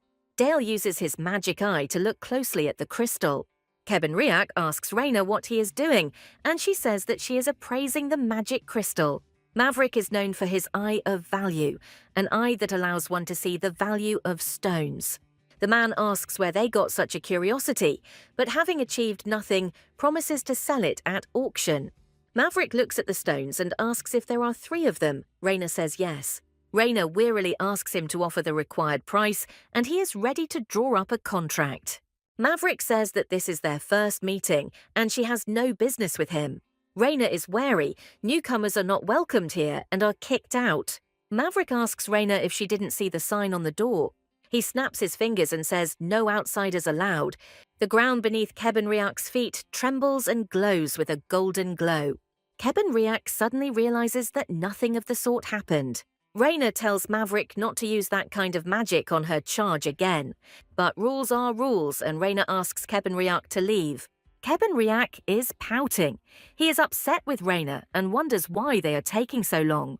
The merchant carries boxes and asks Kebenriak if they drove him away. He says that he left on his own. Kebenriak believes that if something is done to Rain, he will paint Maverick's eye.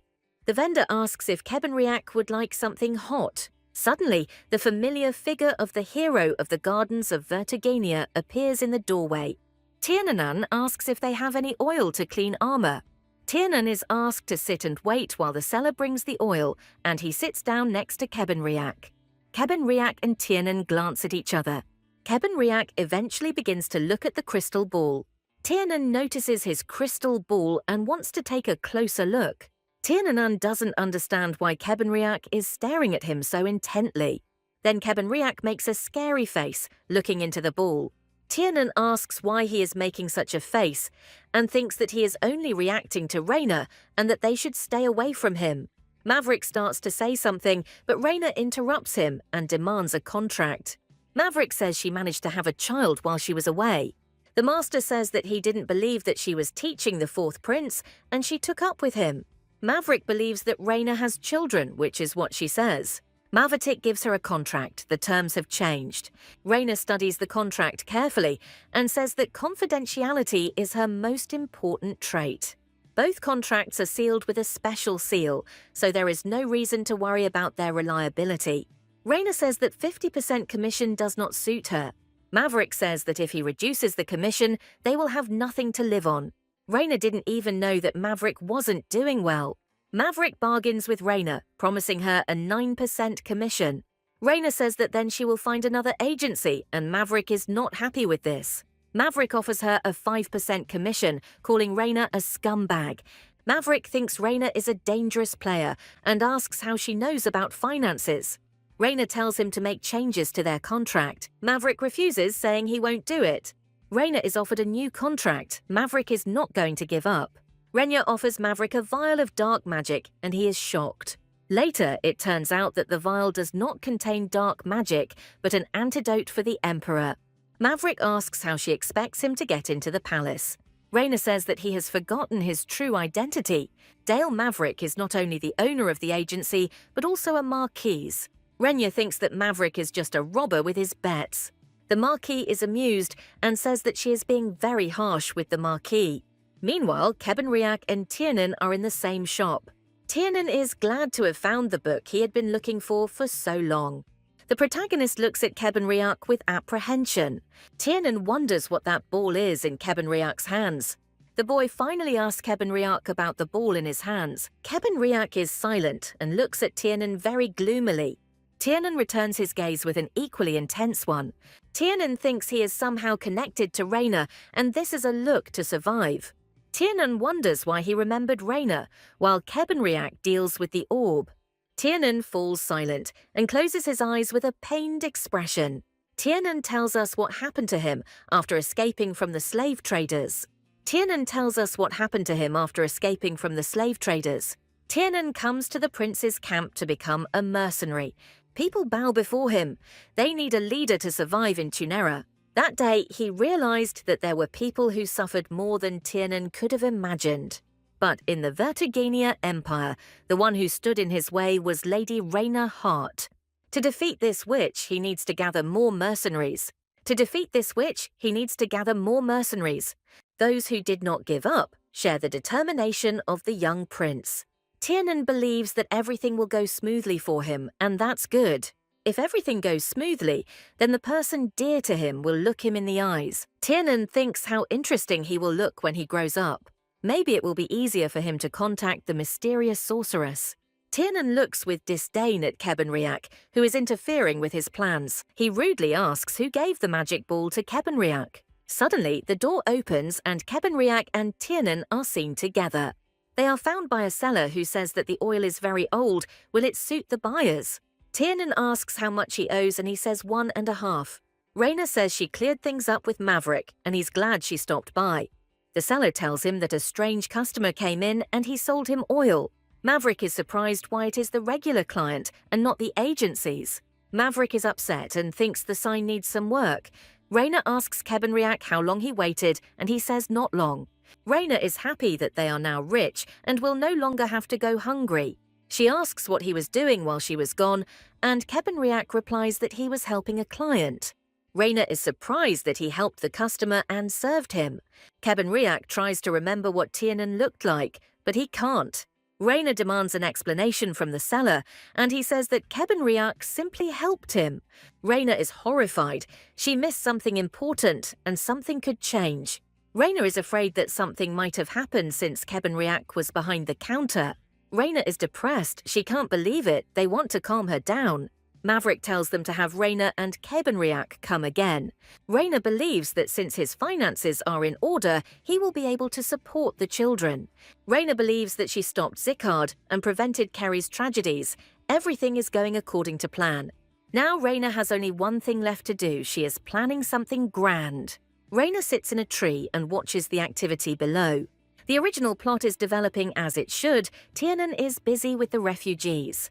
He happily says that he is going to the nearest refugees. Suddenly, Tiernan falls to the ground, flying straight into the mud. Raina uses magic to grab Tiernan and he hangs in the air. Raina thinks that everything is fine with Tiernan and she better leave before she is noticed. A magical purple light is reflected and Raina dissolves into thin air. Tiernan is on all fours and the refugees are asking how he is. Tiernan wonders what just happened to him and what it was. Tiernan thinks that he is just falling when someone mysterious helps him. One of the refugees calls out to him, and Tiernan says he'll be right there. Tiernan thinks he imagined it and goes away. We are shown Duke Asper's castle at night. It is beautiful. Vivian is sleeping in the bed and she is dreaming, but someone is hanging over her. Raina looks at Vivian and says she's glad she's okay. Looking at her, Raina worries that she always slept like this and that her guardian is adding something to it. Raina believes that she will simply observe the actions of her guardian. Suddenly, Vivian wakes up and says that she sees a butterfly. Raina is shocked. Raina thinks that everything is bad and she has let her guard down. Raina thinks that she has become completely soft and that Vivian had a bad dream. Raina thinks it's time to erase Vivian's memory, although she doesn't really want to. Vivian takes her hand and asks if Raina is a butterfly fairy.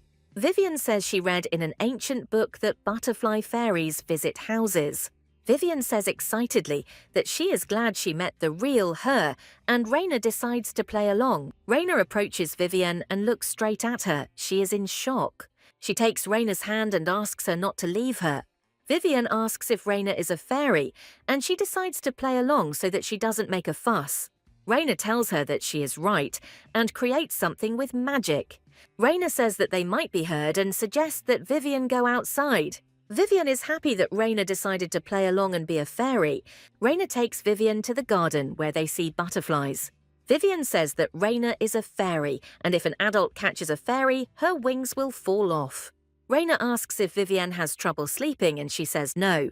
Raina thinks it's weird about the seeds by Vivian's bed, and Vivian is catching butterflies. Raina distracts Vivian and she looks straight at Raina. Raina asks Vivian to send her letters if she has a problem.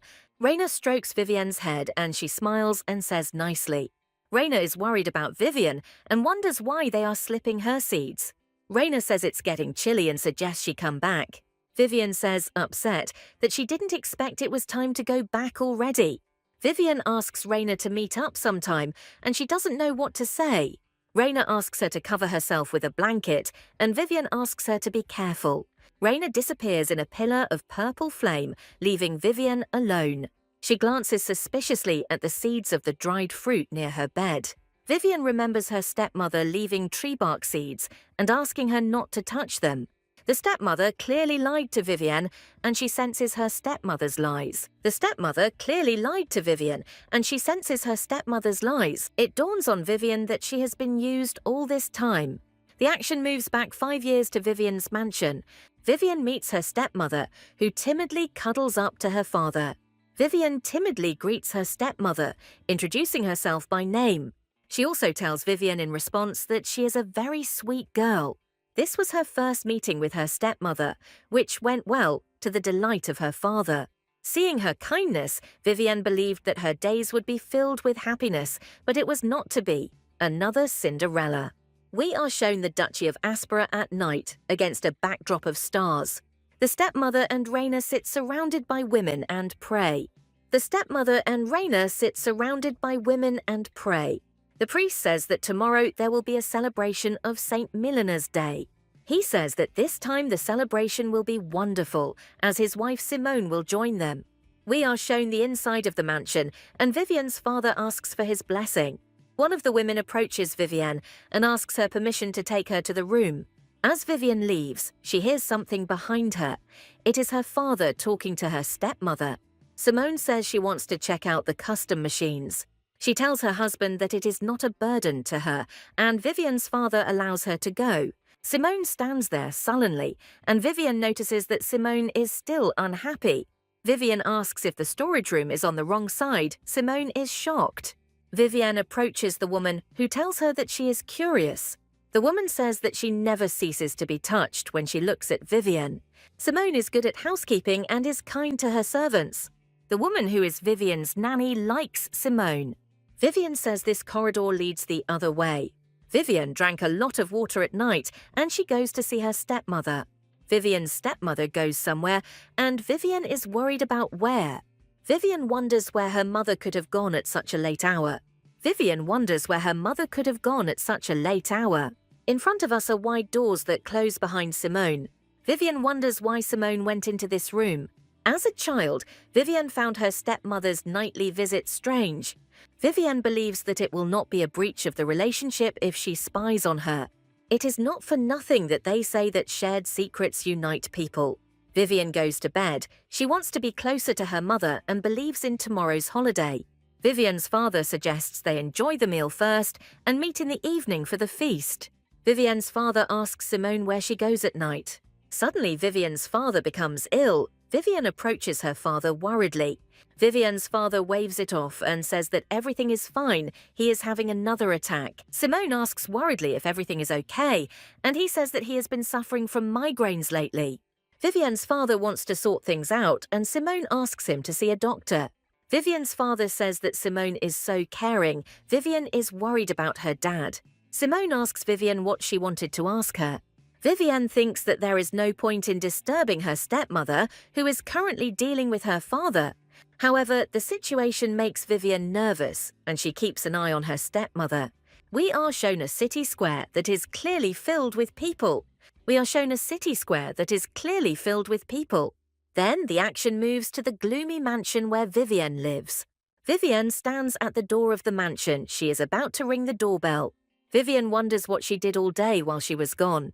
Vivian notices a group of boxes inside, neatly stacked on top of each other. Vivian lifts one of the drawer lids and looks at the contents. Inside the box are human entrails. What a disgusting thing. Vivian closes the drawer in horror, and she hears footsteps inside the room.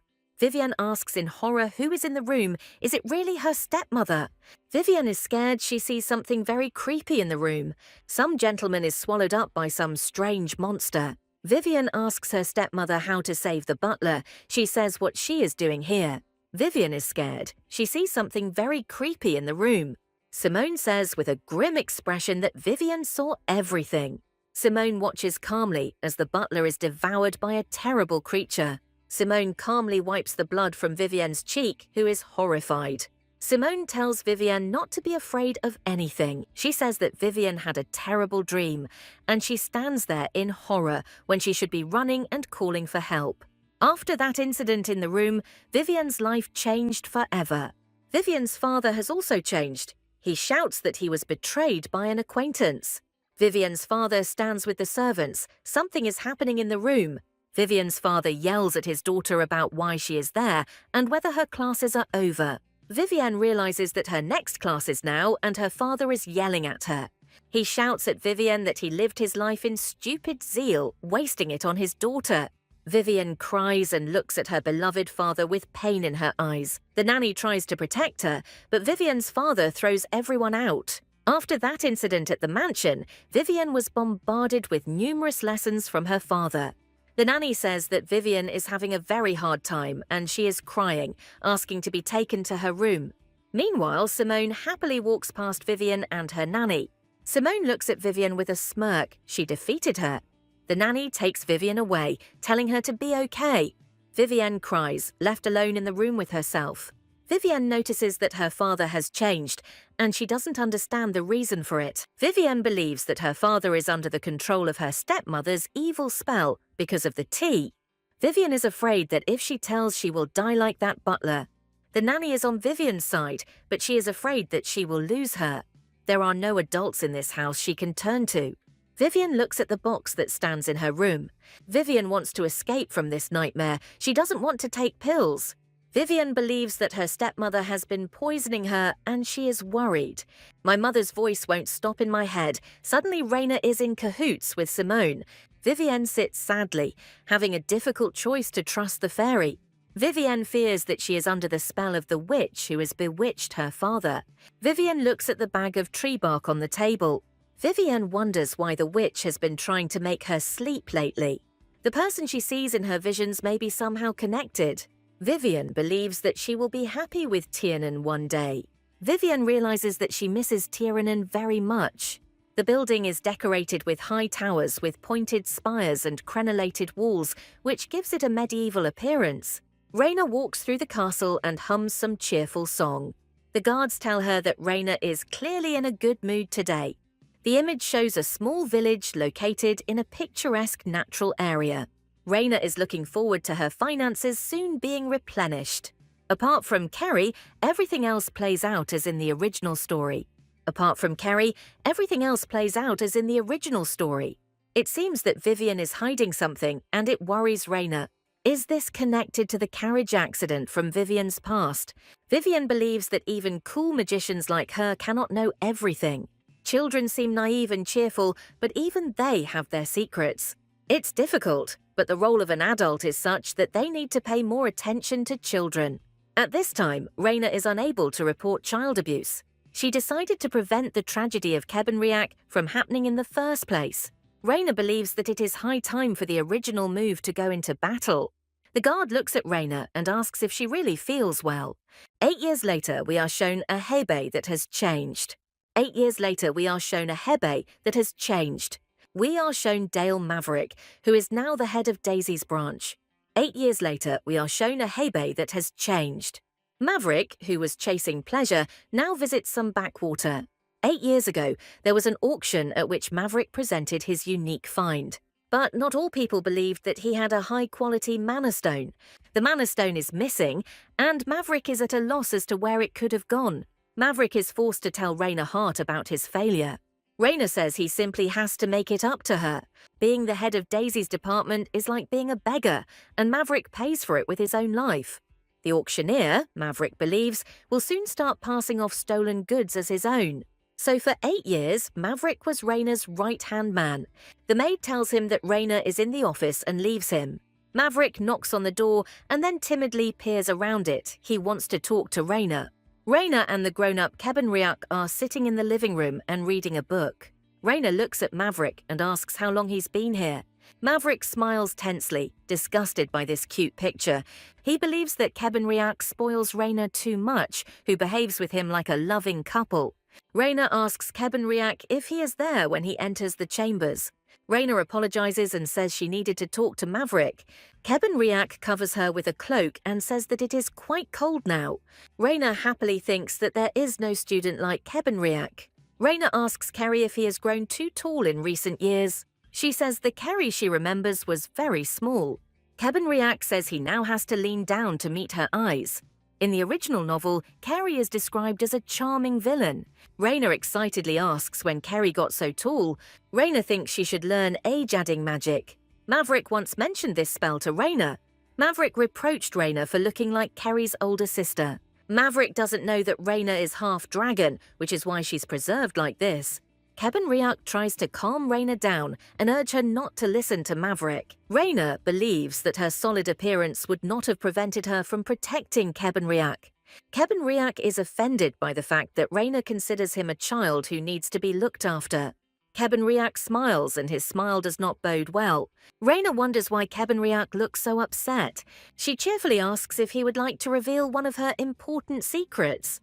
Raina sits and reads a book, her face looking very thoughtful. She tells Kebenriak that she is half dragon, and he calmly responded to one of the secrets of the sorceress Raina Hart. She thought it would shock him, but he remained calm as a tank. Raina is glad that in the midst of all this madness, Kerry treated her normally. Raina believes that he has realized that Raina's life cannot be easy. Raina believes that while she is in the body of a sorceress, she can start a romance with Kebenriak. Raina smiles tensely, not knowing what to say. Zikard calls out to her and says that they need to talk urgently. He says that he discovered something interesting that might interest her. He asks if she should become Empress of Vertugania. Zikard slyly asks if the head of the Maragritka agency was here. He says the guy has set himself up as the leader and the new emperor. The book shows Raina personal information about Maverick. Zikard says that since he was included on the list of candidates, then everything is bad with the emperor. Raina looks into her magic ball. She knows that the emperor must die in winter. Kebenriak approaches her and distracts Raina from the magic ball. Raina informs him that it seems His Majesty the Emperor is dying. At this time, the Empress's noblewomen burst into her chambers, saying that an army has broken in and it is time to flee. The Empress is perplexed as to who dared to invade the empire. The noblewoman says that the court magicians have gone to His Majesty and she must run. The Empress asks where her soldiers are and is told that many have fallen. The Empress does not understand how the palace guards could lose so easily. She asks why the noblewoman is in the palace like everyone else. She says that the Empress was supposed to be outside today. The Empress looks at her courtiers in horror. The noblewoman has black holes instead of eyes, and she rubs them very furiously. The same thing happens to the other nobles, and the Empress is horrified. At this time, someone approaches the Empress from behind, judging by the shadow. On the floor, we see drops of blood falling from the body of the Empress. The Empress asks why, and she's about to fall to the floor. The Empress falls to the floor while the noblewoman stands before her. Suddenly, the weakened Empress sees familiar purple hair. The Empress dies before the eyes of Raina Hart and Kebenriak. Raina realizes that the imperial bloodshed has begun. Raina is perplexed. The rebellion was supposed to happen in winter, not now. She approaches the body and examines it to see if Raina is too late. Raina realizes that too much energy was spent on teleportation. Kebenriak asks Raina not to look further. Raina tells him that she is perfectly fine and pushes Kebenriak away. Raina wonders what the Empress could have done to deserve such a death. At least a year has passed. Raina examines the dagger. Raina approaches the noblewoman and asks what she could have done. Her eyes return to normal and she begs Raina Hart to save her. The noblewoman madly tells her that a certain woman will read a spell and her son will never leave here. The noblewoman says that the Empress arranged this marriage because she considered her a hindrance to the crown prince.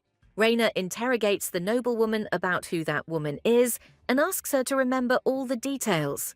She tries to remember the details, but madness takes hold of her again. Raina is puzzled as to what is going on in this palace. Raina and Kebenriak come out onto one of the palace buildings. Raina believes that the Empress was under the influence of an evil spell. Raina says that events have sped up, and she was going to cast a protective spell on this family. The book tells her that it searched the entire palace, but did not find the Emperor. The Empress, Crown Prince, and Imperial concubine were killed. Raina orders Zikard to find traces of the rest of the Imperial family. But Maverick made it clear that Vivian's father sided with the Emperor. Kebenriak notices that Raina's hand is bloody and decides to examine it. Kebenriak uses his power to heal Raina's wounded arm. Raina asks Kebenriak if he is sad that his family was killed. Kebenriak replies that yes, and she says that they still deserve to die. Kebenriak says he is saddened that someone in his family was hurt. Kebenriak says he is content as long as his master is safe. Raina is surprised that Kebenriak values Raina above all else. Raina throws herself into Kebenriak's arms despite the book. The book tells her that Kebenriak is Lady Hart's knight. Pearson, meanwhile, stands in the blood among the enemy invaders. The white uniform and commander's insignia indicate that Pearson has moved up the steps. Kebenriak asks her why he serves Raina, and she does not know the answer to his question. Suddenly, their eyes meet and he looks straight at Raina. The commander tells Raina that he is leading her through the escape route where the Emperor escaped. Pearson is shocked that Lady Raina and Kebenriak have returned. Pearson believes that he should have justified Lady Raina's wishes. He tells us that during this time, Kebenriak has matured quite a bit. Pearson tells them they can exit here, pointing to the door in front of them. One of the guards greets him, and Pearson asks where His Majesty is.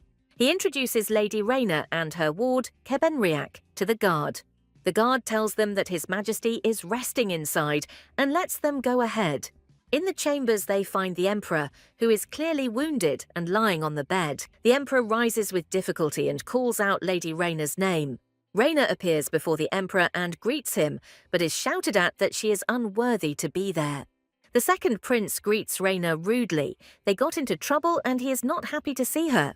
The second prince yells that if Rayna hadn't done anything, nothing would have happened. He screams that Rayna must pay in full for everything.